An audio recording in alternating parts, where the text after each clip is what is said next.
41 question करेंगे class 12th का। तो इसमें हमें क्या दे रखा है कि हमें प्रोप्राइटरी रेशियो निकालना है।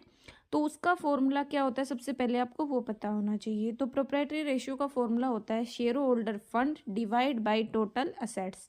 तो देखो टोटल असेट्स तो हमारी यहाँ से आ गई कि नॉन करंट और करंट को हम जोड़ेंगे तो वहाँ से हमारे पास टोटल असेट्स आ जाएगी। अब बात आती है प्रोप्राइटर्स फंड बोल दो शेयर होल्डर फंड्स की। तो देखो इसने बोला कि इक्विटी शेयर कैपिटल 0.4 टाइम्स है टोटल असेट्स का। तो 8 लाख का हमने है ना 0.4 टाइम्स किया तो इक्विटी शेयर कैपिटल आ गई। अब बोला कि प्रेफरेंस शेयर कैपिटल इक्विटी का 0.25 है।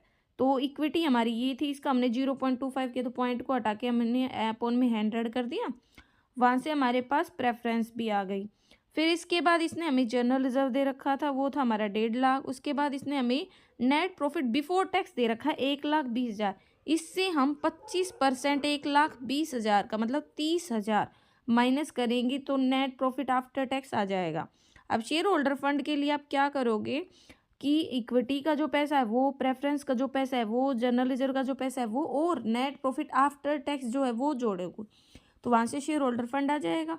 फिर फॉर्मूले में पुट कर दोगे कि जो शेयर होल्डर फंड है हमारा उसको हम डिवाइड कर देंगे टोटल असेट से, तो हमारा आंसर आ जाएगा 0.8:1। ठीक है, तो ये हमारा क्वेश्चन था।